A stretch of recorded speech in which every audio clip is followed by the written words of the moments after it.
মৌসুমের শেষ সময়ে রাজশাহীর বাজারে পাওয়া যাচ্ছে আম্রপালি, বাড়ি আম ৪ ও ফজলি আম। তবে এবছর শুরু থেকেই আমের দাম বেশি। এ বিষয়ে বিস্তারিত জানাতে আমের মোকাম রাজশাহীর বানেশ্বর বাজার থেকে যুক্ত হচ্ছেন সহকর্মী বুলবুল হাবিব। বুলবুল, আমের দাম সম্পর্কে আমাদেরকে জানাবেন।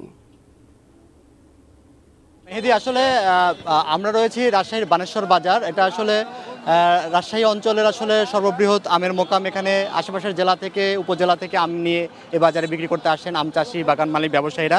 তো যেহেতু আসলে এবছর আমরা দেখেছি যে আসলে শুরু থেকে আমের দাম চড়া, গত বছর যে দাম ছিল তার চেয়ে দ্বিগুণ দামে এবার আসলে আম বিক্রি হচ্ছে। এবার যেমন খিরসাবাদ থেকে শুরু করে খিরসাবাদ, ল্যাংড়া আম, গোপালভোগ, ভালো জাতের যে আমগুলো, সেগুলো কিন্তু আসলে আপনার 100 টাকা কেজির উপরে বিক্রি হয়েছে পাইকারিতেই।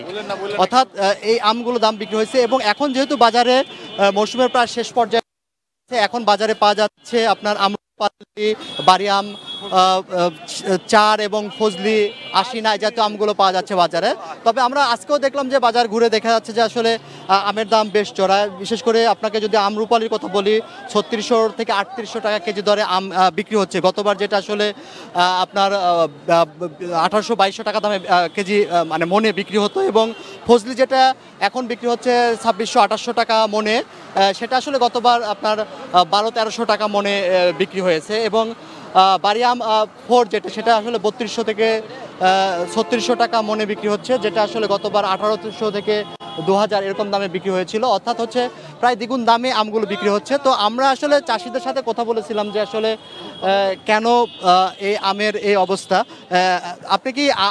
আপনি জানেন যে এবার হলো আমের দাম এত বেশি হওয়ার কারণটা কি? বেশি আমদানি ছিল, দেশে আম নাই, এই জন্য আবার ওষুধ পানিতে খরচ আছে, অল্প ধরেছে, এই জন্য দাম বেশি। ধন্যবাদ আপনাকে। তো আমরা যদি একটু জানি, একটু যদি বলেন এবার আমের দাম বেশি হওয়ার কারণটা কি আপনাদের কাছে, কি মনে হয়? আম কম দেশে, এই কারণে। মানে কি ফলন কম হচ্ছে গাছের? ফলন কম কিন্তু বেশি, বুঝতে পারছেন? এবার আম কম এলাকাতে। ধন্যবাদ আপনাকে। তো আসলে এবার তবে কৃষি বিভাগ থেকে যেটা বলছে যে আসলে আমের ফলন কম হলেও, আসলে ফলন যেহেতু কমের কথা বলছে কৃষকরা, আম চাষিরা, কিন্তু দাম বেশি হওয়ার কারণে কিন্তু ক্ষতি অনেকটা পুষিয়ে যাচ্ছে, কৃষকরা লাভবান হচ্ছেন, এমনটি কিন্তু আসলে এখানকার মানে কৃষি বিভাগ থেকে বলছে।